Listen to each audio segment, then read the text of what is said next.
Somewhere in the ancient world, a girl looked down and saw blood, and nobody had told her what it meant. No warning, no explanation, no word for it, just fear and a question with no answer. Here's what almost nobody realizes. That exact moment happened to nearly every woman who has ever lived across every century, every continent, every culture. And the way humans tried to explain it says less about biology than it does about us. So today we're not just asking what she did about it, we're asking something bigger. How did the smartest civilizations in history try to make sense of the one bodily process they understood the least? Let's start with the body itself, because puberty isn't fixed to an age.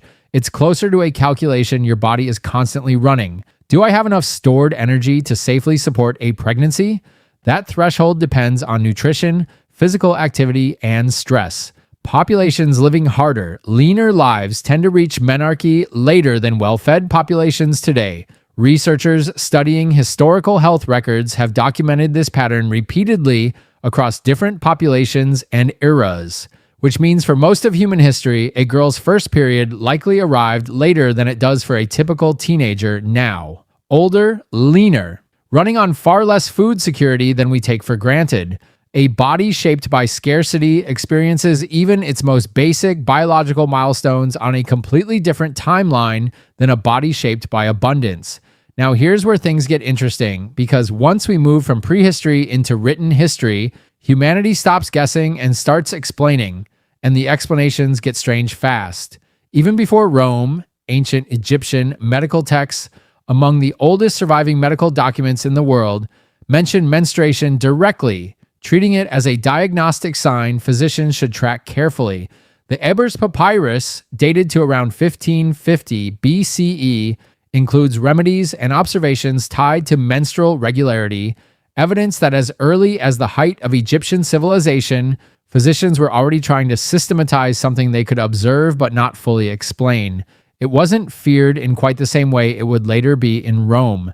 It was simply cataloged, filed away as one more variable in the body's rhythm. Take the Roman scholar Pliny the Elder. Pliny wasn't some fringe mystic. He commanded naval fleets and wrote a 37-volume encyclopedia called Natural History, an attempt to record everything the ancient world believed it knew.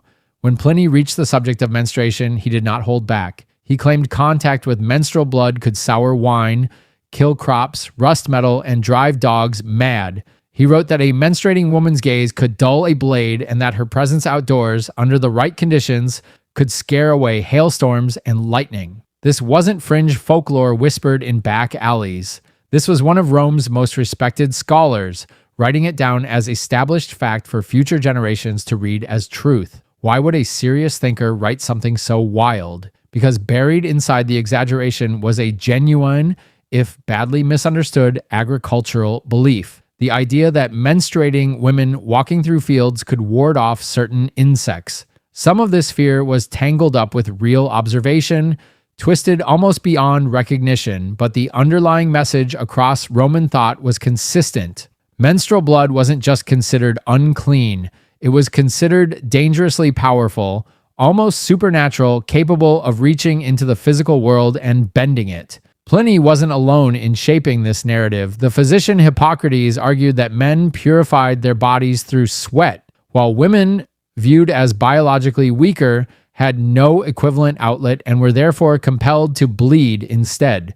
Aristotle went further still, describing the female body itself as a kind of biological deviation, an incomplete or misbegotten version of the male form, a framework that quietly justified treating women's physiology as inherently disordered rather than simply different. This idea that menstruation existed to correct some internal female imbalance didn't stay in one century. It shaped Western medical thinking for well over 1,000 years, repeated by physician after physician who had never questioned where the idea originally came from, copied from text to text with almost no new observation added along the way, which raises an obvious question.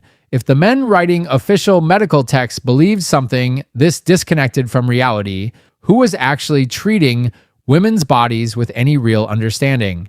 That's where a name almost nobody has heard of enters the story and her disappearance from history is almost as strange as the medicine she practiced. In 12th century Salerno, Italy, there was something nearly unheard of anywhere else in medieval Europe. A medical school that actually welcomed women as both students and instructors at a time when women across most of the continent were formally barred from any form of medical education.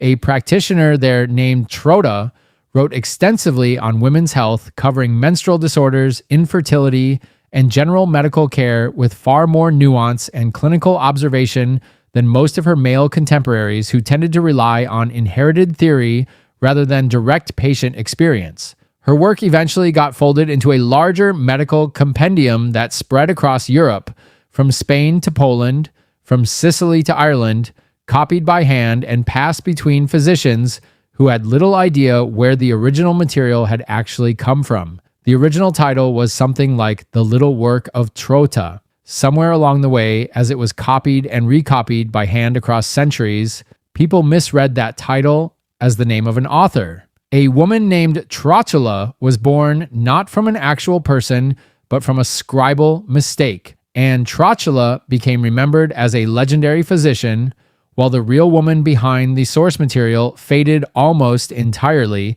out of the historical record.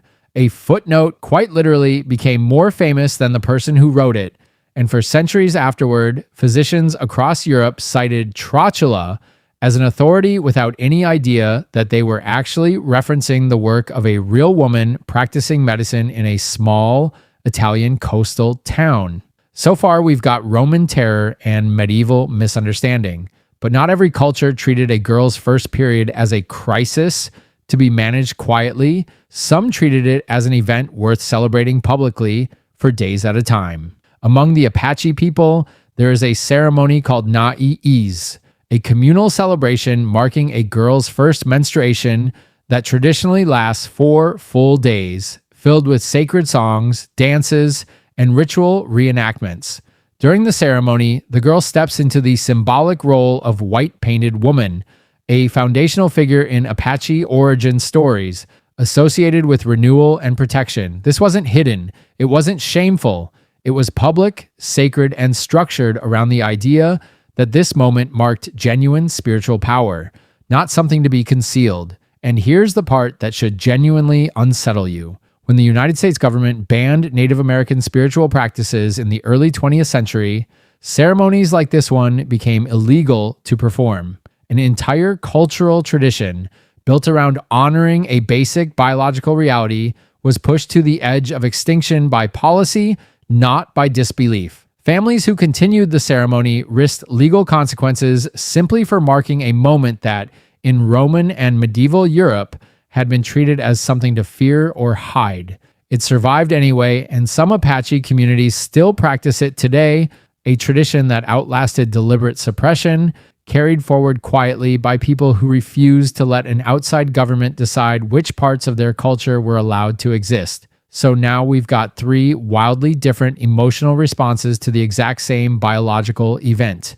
Roman fear. Medieval medicine caught between misunderstanding and quiet expertise. Apache celebration, which raises the practical question underneath all of this: what did women actually use physically through all of this history? This is where historians run into a wall because organic material simply doesn't survive. Cloth disintegrates.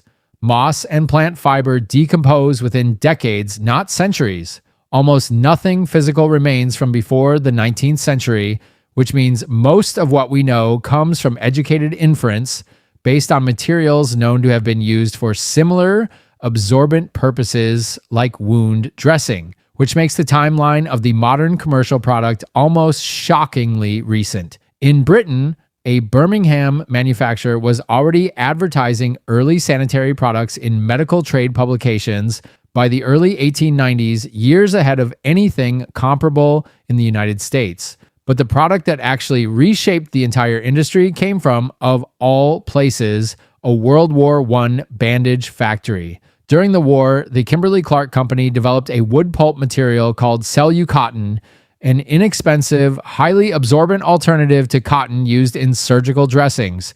It absorbed roughly 5 times more than standard cotton bandages and cost far less to manufacture. On the front lines, battlefield nurses began quietly repurposing leftover surgical bandages for an entirely different use, purely because of how absorbent the material was. When the war ended, Kimberly-Clark was left holding an enormous surplus of cellulose and no military left to buy it, so the company pivoted, turning surplus wartime medical supply into a consumer product. The very first units were hand-assembled by female factory workers in a modest wooden shed in Neenah, Wisconsin. They called the product Kotex, a shortened version of cotton texture, and it reached store shelves in October of 1920. Sit with that timeline for a moment. Human beings have menstruated for the entire span of our existence as a species. Rome was writing 37-volume encyclopedias attempting to explain it as dark magic centuries before Trotta was even born. And the modern product most of us treat as completely unremarkable isn't ancient wisdom passed down through careful refinement. It's leftover wartime surplus, repackaged in a wooden shed a little over a century ago. Everything before that, every single generation stretching back to the beginning of our species, manage this basic biological reality using cloth, moss, grass, animal hide, or whatever local materials happen to be absorbent enough, refined through trial, error, and necessity rather than research or design. Even after Kotex launched, the early marketing had to work carefully around a culture that still treated the entire subject as something unspeakable.